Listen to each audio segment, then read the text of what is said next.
ISSD. ഇനി പഠിക്കാം, ജയിക്കാം, നയിക്കാം.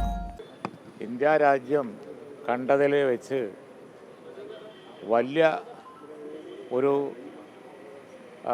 സംഭവവികാസമാണ് ഈ നാട്ടിലെ യുവാക്കളുടെ ഡൽഹിയിലെ പ്രതികരണം ഉണ്ടാക്കിയിരിക്കുന്നത്. ഈ അടുത്ത കാലത്ത് നമ്മൾ രാഷ്ട്രീയ രംഗത്ത് കണ്ട ഏറ്റവും പ്രസക്തിയേറിയ ഒരു പ്രതിഭാസം എന്ന് ഈ സമരത്തെക്കുറിച്ച് പറയേണ്ടി വരും.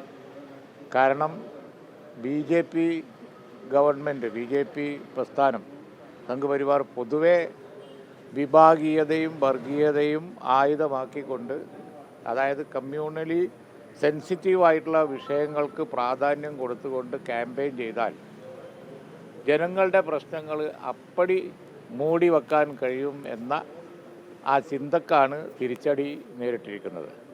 അതൊന്നും സാധിക്കില്ല. ഈ നാട്ടിലെ യുവജനങ്ങൾ, പ്രത്യേകിച്ച് വിദ്യാർത്ഥികൾ, യുവജനങ്ങൾ ഒക്കെ, പുതിയ തലമുറ, വന്നുകൊണ്ടിരിക്കുന്ന തലമുറ ഇതിനെക്കുറിച്ചൊക്കെ ബോധവാന്മാരാണ് എന്ന് തെളിയിക്കുന്നതാണ് ഈ സംഭവവികാസം.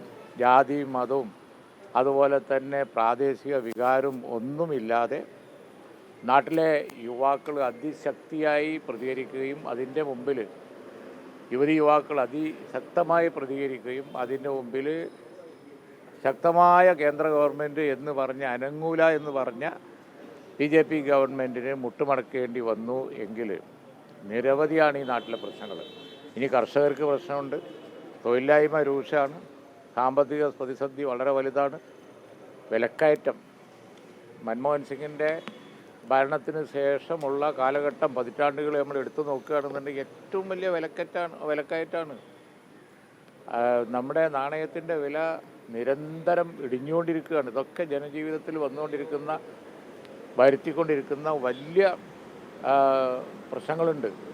പക്ഷേ അതിനൊക്കെ മറികടന്നുകൊണ്ട് അവർ ചില സെൻസിറ്റീവായിട്ടുള്ള വിഷയങ്ങൾ എടുത്ത് ക്യാമ്പയിൻ ചെയ്താൽ മതി എന്ന ഒരു വിശ്വാസം അവർക്കുണ്ടായി. അതിനാണിപ്പോൾ തിരിച്ചടിയേറ്റിരിക്കുന്നത്.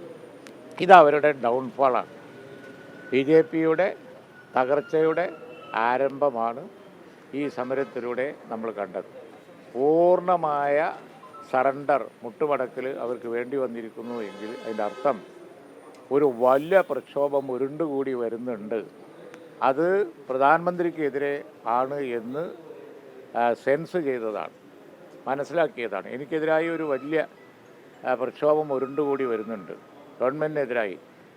ഇവിടെ വെച്ച് നമ്മൾ സറണ്ടർ ചെയ്തില്ല എങ്കിൽ, 2 സ്റ്റെപ്പ് ബാക്കോട്ട് വെച്ചില്ല എങ്കിൽ അത് പെട്ടെന്ന് വരും എന്ന് തോന്നിയപ്പോഴാണ് ഈ CJP സമരം അവർ ഒത്തുതീർപ്പാക്കിയത്. ആ വരവിനെ തടുത്തു നിർത്താൻ കഴിയില്ല. കാരണം കർഷകരും അതുപോലെ സാധാരണക്കാരും ചെറുപ്പക്കാരും തൊഴിലില്ലാത്തവരും ഒക്കെ ഇനിയും നിൽക്കുകയാണ്. ഒരു പരീക്ഷ എന്ന് പറയുന്നത്, നീറ്റ് പരീക്ഷ പറഞ്ഞാൽ ആ പരീക്ഷ എഴുതുന്നവരുടെ അവസാനത്തെ ഹോപ്പാണ്. അതിൽ യാതൊരു മടിയും കൂടാതെ കള്ളത്തരം കാണിച്ചു എന്ന് പറഞ്ഞാൽ പിന്നെ എന്തിനാ അവർക്ക് ചെയ്തുകൂടാത്തത്? അപ്പോൾ അതുകൊണ്ട് തന്നെ വളരെ വളരെ ഗൗരവമുള്ള ഒരു അത്. തീർച്ചയായും CJP ഉണ്ടാക്കിയ ഈ ചിന്താഗതിയിലെ മാറ്റം, ഇന്ത്യൻ രാഷ്ട്രീയ രംഗത്തുണ്ടാക്കിയ ഈ ചലനം, അത് അവരിൽ മാത്രം ഒതുങ്ങി നിൽക്കില്ല. ഇതിൻ്റെ സ്വാധീനം കോൺഗ്രസിനകത്തുണ്ടാവും. അതുപോലെ തന്നെ മറ്റ് പ്രതിപക്ഷ പാർട്ടികൾ, അവരൊക്കെ ശക്തമാകാൻ തുടങ്ങുമ്പോൾ.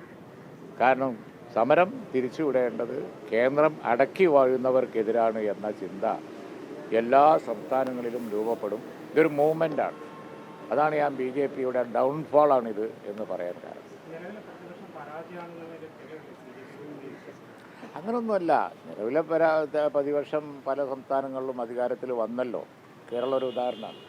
ഇവിടെ അധികാരത്തിൽ വന്നല്ലോ. അപ്പോൾ കോൺഗ്രസ്സിന് ഇപ്പോഴും രാജ്യത്ത് പ്രസക്തിയുണ്ട്. ഒരു നാഷണൽ പാർട്ടി എന്നുള്ള നിലയിൽ പ്രസക്തിയുണ്ട്. ഇത്തരത്തിലുള്ള മൂവ്മെൻറ്റിൻ്റെ ഒക്കെ അവസാന ഫലം കോൺഗ്രസ് തന്നെയാണ് ആൾട്ടർനേറ്റീവ് എന്നുള്ളത് സമൂഹം കരുതും. കാരണം ഭരണമാറ്റം എന്ന് പറയുമ്പോൾ തീർച്ചയായും ഇന്ത്യൻ നാഷണൽ കോൺഗ്രസിൻ്റെ സമയം ഇതിനേക്കാൾ എത്രയോ മെച്ചമായിരുന്നു. ജനാധിപത്യമായിരുന്നു. അതുപോലെ തന്നെ ആളുകൾക്ക് അഭിപ്രായം പറയാമായിരുന്നു. അതാണ് ആ കാലഘട്ടവും ഇപ്പോഴത്തെ കാലഘട്ടവും തമ്മിലുള്ള വ്യത്യാസം. അതുപോലെ തന്നെ എല്ലാ വിഭാഗങ്ങളെയും ഒരുപോലെ കണ്ടിട്ടാണ് കോൺഗ്രസ് ഭരണകാലം UPA ഭരണകാലം പോയിരുന്നത്.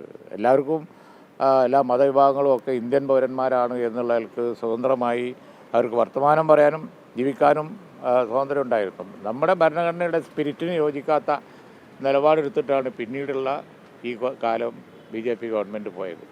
അതാണ് ഭരണഘടന ഉയർത്തിപ്പിടിച്ച് CJP അവരെ സമരം നയിച്ചത്. അംബേദ്കറുടെ ഫോട്ടോ കാണിച്ച് പറയാനൊക്കെ കാരണം അതാണ്. കാരണം ഭരണഘടനാ വിരുദ്ധമായി രാജ്യത്തിൻ്റെ ഒരു നയത്തിനെതിരായിട്ടാണ് പോയിക്കൊണ്ടിരിക്കുന്നത്. കോൺഗ്രസ് ഒരിക്കലും അങ്ങനെ ചെയ്യില്ല. അതുകൊണ്ട് തന്നെ ശക്തമായ ദേശീയ പാർട്ടി എന്നുള്ള നിലക്ക് കോൺഗ്രസ് തന്നെയാണ് ആൾട്ടർനേറ്റീവ് എന്ന ചിന്താഗതിക്ക് കൂടുതൽ പ്രസക്തി ഉണ്ടാവുകയാണ് ചെയ്തത്.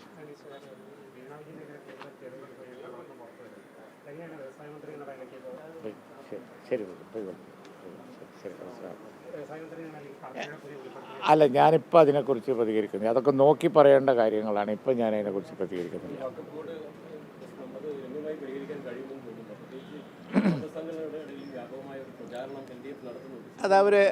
അത് ആ പ്രചരണം വെറുതെയാണ്. കാരണം എന്താണെന്ന് വെച്ച് കഴിഞ്ഞാൽ ആരും ഇവിടെ ലീഗോ കോൺഗ്രസോ അല്ലെങ്കിൽ UDF ആരും തന്നെ ഒരു നയ വ്യത്യാസം വഖഫ് സഹോദര സമുദായങ്ങളുടെ പ്രാതിനിധ്യം സംബന്ധിച്ച് പാർലമെൻറ്റിലും പുറത്തു കൊടുത്ത ആ സമീപനത്തിന് എതിരായ ഒരു സ്റ്റാൻഡ് നയപരമായി ആരും എടുത്തിട്ടില്ല. പിന്നെ കോടതിയിലുണ്ടായ സംഭവവികാസങ്ങളാണ്. അത് ബന്ധപ്പെട്ടവർ വിശദീകരിച്ചിട്ടുണ്ട്. ഞാൻ അതിൻ്റെ ഡീറ്റെയിൽസിലേക്ക് പോകുന്നില്ല. പക്ഷെ ഒരു കാര്യം, ഇപ്പോൾ സുപ്രീം കോടതിയിലൊരു കേസ് ഒക്കെ ബോർഡിൻ്റെ ഇപ്പോഴത്തെ അംഗങ്ങളെ ഭാഗത്ത് വന്നിട്ടുണ്ടല്ലോ, അവരും അതേ സ്റ്റാൻഡ് തന്നെ അവിടെ എടുത്തത്. നോക്കിയാൽ മതി, നിങ്ങൾക്ക് മനസ്സിലാവും. അപ്പോൾ ഇതിൽ ഗവൺമെൻറ് സ്റ്റാൻഡും അതുപോലെ തന്നെ ഞങ്ങളുടെ സ്റ്റാൻഡും എന്ന് പറയുന്നത് അത് സംബന്ധിച്ചുള്ള തീരുമാനം ഒക്കെ ബോർഡ് സംബന്ധിച്ചുള്ള തീരുമാനം വരുമ്പോഴേ അറിയുള്ളൂ. ആ തീരുമാനം എന്ന് പറയുന്നത് ഞങ്ങളൊക്കെ കൂടി ചർച്ച ചെയ്ത് പിന്നീട് എടുക്കുന്ന തീരുമാനമാണ്. നയപരമായി നേരത്തെയുള്ള നിലപാടിൽ അണുവിട മാറ്റമില്ല. ബാക്കിയൊക്കെ കോടതിയിലുണ്ടാകുന്ന ഓരോ ചോദ്യങ്ങൾക്കനുസരിച്ചൊക്കെ വരുന്ന ഡിബേറ്റ് മാത്രമാണ്. ഹൈക്കോടതി വെച്ച് അവർ പ്രചരിപ്പിക്കുന്നു. വേണമെങ്കിൽ ഇപ്പുറത്തുള്ളവർക്ക് സുപ്രീം കോടതിയിൽ അവർ പറഞ്ഞത് വെച്ചും പ്രചരിപ്പിക്കാം. അതൊക്കെ കേവലം പ്രചരണം മാത്രമാണ്. അന്തിമമായി കേരള ഗവൺമെൻറ് ഈ കാര്യത്തിൽ എന്ത് ചെയ്യണം എന്നുള്ളത് സമയമാകുമ്പോൾ നിങ്ങളോട് പറയാം. അപ്പോഴേ ഈ കാര്യം സംബന്ധിച്ച് അഭിപ്രായം പറയേണ്ടത്. ഈ പ്രതിപക്ഷ നേതാവ് മുഖ്യമന്ത്രി പച്ചക്കള്ളം പറയുന്നു. അതുകൊണ്ടാണോ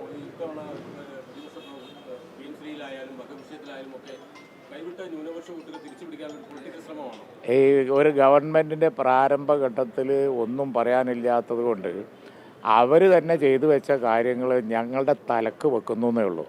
അല്ലാതെ ഒന്നുമില്ല. PM-ശ്രീ ഒക്കെ അവർ ചെയ്തു വെച്ച കാര്യങ്ങളാണ്. പണവും വാങ്ങി പോയിട്ട് അവസാനം അതിൻ്റെ പിതൃത്വം ഞങ്ങളുടെ തലയിൽ വെക്കാൻ വേണ്ടി നോക്കുകയാണ്. അതൊന്നും ഈ നാട്ടുകാർക്ക് അറിയാം നല്ലോണം. അതുപോലെ തന്നെ ഈ വഖഫ് ബോർഡ് വിഷയത്തിലും അങ്ങനെ തന്നെ. സുപ്രീം കോടതിയിൽ അവർ പോയി പറഞ്ഞ എന്താ നോക്കിയാൽ മതി. അപ്പോൾ ഇതൊക്കെ ഇവർക്ക് വേറെ ആയുധങ്ങളൊന്നും ഇല്ലാത്തതുകൊണ്ട് എടുത്ത് പ്രയോഗിക്കുകയാണ്. ഇതൊക്കെ അവർ ചെയ്തു വെച്ചതാണ്. ഈ വിന മുഴുവൻ അവരുണ്ടാക്കിയതാണ്.